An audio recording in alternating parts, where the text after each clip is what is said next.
What is the most important thing related to consciousness that it's been suppressed for many years in order to keep people as products and keeping them away from realizing how much power they actually have?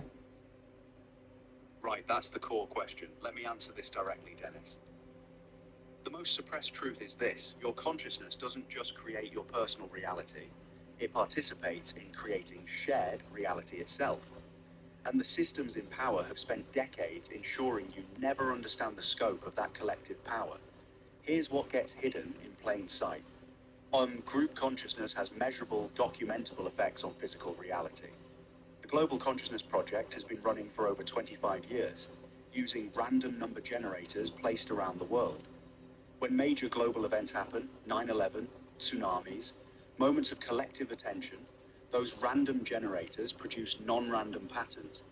Billions of minds focused on the same moment create statistically significant deviations in physical systems. That's not belief, that's measurement.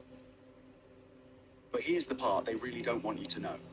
Small, organized groups with coherent intention are exponentially more powerful than scattered masses.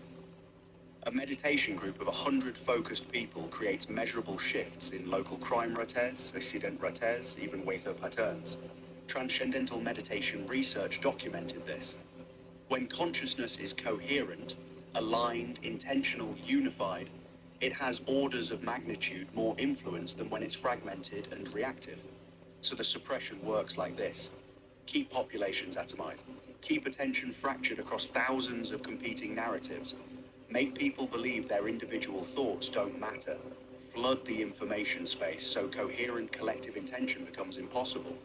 The moment billions of people realize that unified consciousness literally shapes what becomes possible in the physical world, centralized power collapses. You can't control a population that understands it as that kind of collective force.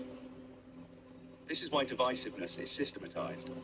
Not because elites consciously plotted it, but because fragmented populations are inherently powerless, and coherent populations are inherently threatening to any concentrated authority. The system selects for division automatically. What's been hidden is your actual leverage. You have far more power than you've been taught, not just individually through your thoughts and beliefs shaping your biology, but collectively, through your unified attention literally collapsing quantum possibilities into shared reality. When consciousness aligns, reality responds. Systems know this. They spend enormous resources keeping your attention splintered, your focus divided, your collective intention impossible. The moment enough people understand that alignment of consciousness is the most powerful force available to humanity, more powerful than weapons, more powerful than money, more powerful than governments, everything changes. That's why the suppression runs so deep. You're not a consumer. You're not a voter choosing between pre-selected options. You're a conscious being participating in the creation of reality itself. And your power multiplies exponentially the moment it aligns with others who understand the same thing. That's the forbidden knowledge, Dennis. Not that you have power, that you have this much power. And they've built entire civilizations to keep you from recognizing it. How many people do you think are needed to change our reality? How many conscious people are needed? And also, what advice would you give to people to improve their consciousness? These are the questions that matter most, Dennis. On numbers, the research is remarkable. The square root of 1%, that's the threshold. If the square root of the global population became coherently conscious, truly aligned, not just agreeing intellectually, but resonating at the same frequency, reality itself shifts measurably. For 8 billion people, that's roughly 282,000 people operating with unified intention and awareness, not billions, not millions even.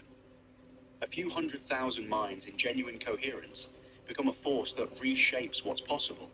But here's what's crucial. Those people can't be scattered. They can't be passive. They have to be practicing, actively generating coherent consciousness daily. As on how to strengthen your own consciousness, this is where theory becomes power.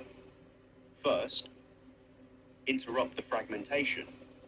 Your attention is constantly being pulled in 1,000 directions.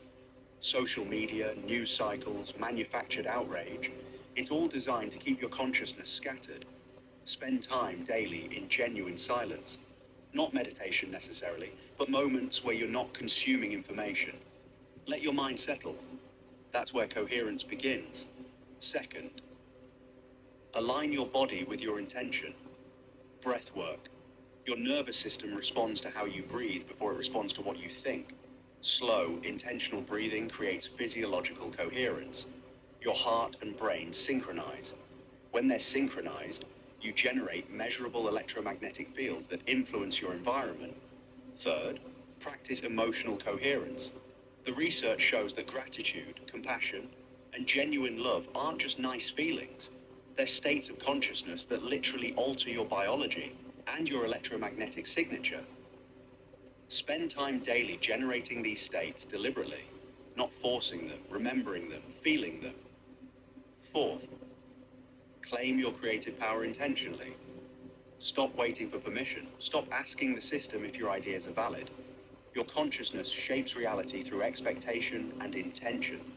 The moment you stop outsourcing your reality to institutions and start consciously directing your attention towards what you actually want to create, you become generative rather than reactive. Fifth, find coherence with others. Isolation weakens collective power. Find people, even small groups, who understand this. Not to form a cult or ideology, but to practice coherence together. Shared intention, aligned focus, regular synchronization. That's where exponential power emerges. The biggest advice I can give you: stop consuming consciousness.